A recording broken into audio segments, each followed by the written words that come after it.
இந்த வரலாற்று சிறப்புமிக்க இந்த அவையிலே இன்றைக்கு மிக முக்கியமான நாளான இந்த நாளில் என்னுடைய உரையிலே நேற்றே முதலமைச்சர் அவர்களுக்கு இன்றைக்கு பெரும்பான்மையை நீங்கள் நிரூபிக்க வேண்டும் என்று என்னுடைய வாழ்த்துக்களை நேற்றே நான் பதிய வைத்திருக்கிறேன்.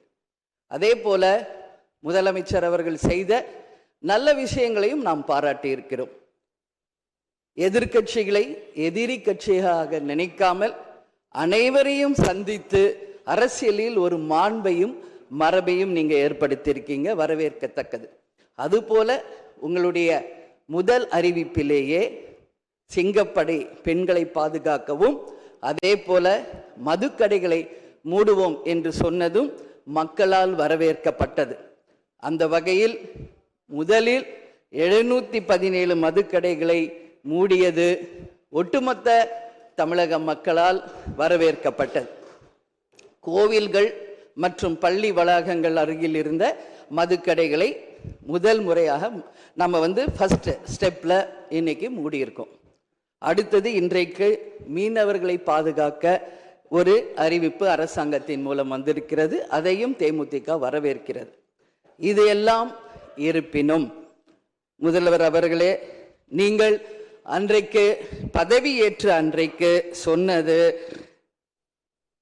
உங்களுடைய ஆட்சி வெளிப்படையான ஆட்சியாக இருக்கும், மக்களுக்கும் தமிழ்நாட்டுக்கும் ஒரு முன்னுதாரணமான ஆட்சியாக இருக்கும் அப்படின்னு தான் நீங்க அன்னைக்கு சொன்னீங்க. அதுபோல அரசு குடும்பத்தில் இருந்து வந்தவன் அல்ல, ஒரு எளிமையான குடும்பத்தில் இருந்து வந்தவன் தான் என்பதை முதலமைச்சராக நீங்க பதவியேற்றதை அனைவருமே வரவேற்றோம், மக்களும் வரவேற்றனர். நாம் சொல்லும் செயலும் ஒன்றாக இருக்க வேண்டும் என்பதில் யாருக்கும் மாற்று கருத்து கிடையாது.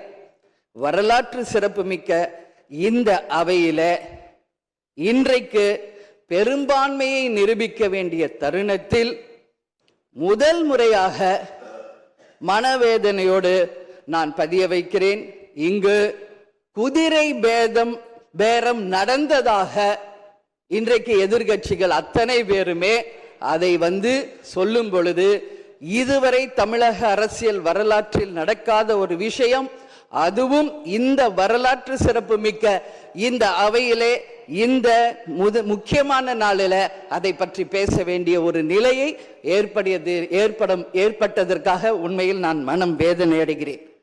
அதே போல முதலமைச்சர் அன்னைக்கு சொன்னாரு, இங்க முகம் மூடி யாரும் செல்ல வேண்டிய அவசியம் இல்லை, அனைவருக்கும் ஒரு வெளிப்படையான ஆட்சி தான் செய்வோம் என்று. அப்படி இருக்கையில் முதல்வர் அவர்களை சந்திக்க யார் முகத்தை மூடிக்கொண்டு அன்று வாகனத்தில் சென்றார்கள் என்பதை நிச்சயமாக மக்களுக்கு தெரியப்படுத்த வேண்டும் என்பதை இந்த நேரத்திலே நான் கேட்டுக்கொள்கிறேன்.